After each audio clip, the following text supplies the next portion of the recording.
जय भीम, जय संविधान। मी अजित कांबळे या व्हिडिओच्या माध्यमातून संपूर्ण महाराष्ट्रातील जनतेला सांगू इच्छितो की आज दिनांक 11 जुलै 2026 रोजी संपूर्ण महाराष्ट्रामध्ये आजचा दिवस हा काळा दिवस म्हणून साजरा केला जातो।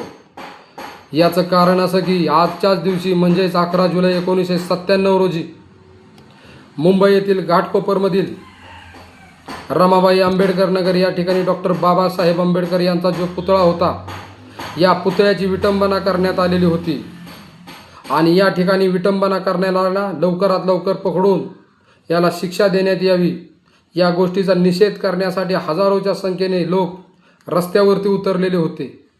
आणि याच ठिकाणी ड्युटी बजावणारा SRPFचा पोलीस उपनिरीक्षक मनोहर कदम हा या ठिकाणी उपस्थित होता।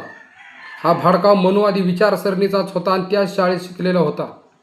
त्यामुळे याने अचानक या जमावावरती गोळीबार केला। यामुळे असंख्य लोक जखमी झाले, अनेक लोक मृत्युमुखी पडले। त्याच्या निषेधार्थ आजचा दिवस हा संपूर्ण महाराष्ट्रामध्ये भीमसैनिकांच्या मनामध्ये एक दुःखाचा दिवस म्हणून साजरी केला जातो।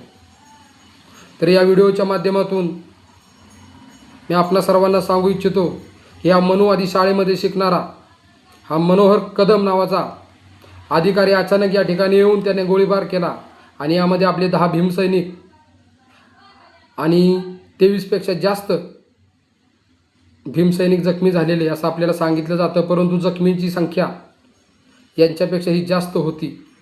काही जण कालांतराने मृत्युमुखी झाले।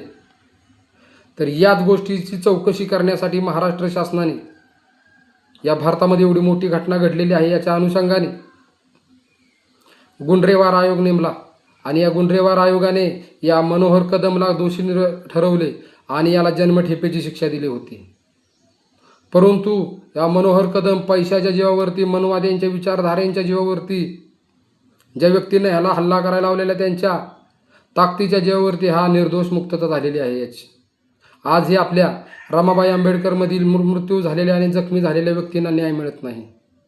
तर या व्हिडिओच्या माध्यमातून संपूर्ण महाराष्ट्रातील जनतेला सांगू इच्छितो की या ठिकाणी आपण एकत्र राहिलं पाहिजे, नाहीतर हे मनवादी विचारसरणीचे लोक आता परत एकदा आलेले आहेत, आपल्याला जगून देणार नाहीत। असेच रमाबाई नगरसारखे अनेक ठिकाणी हत्याकांड करतील आणि जामिनावरती सुटून निर्दोष मुक्त होतील।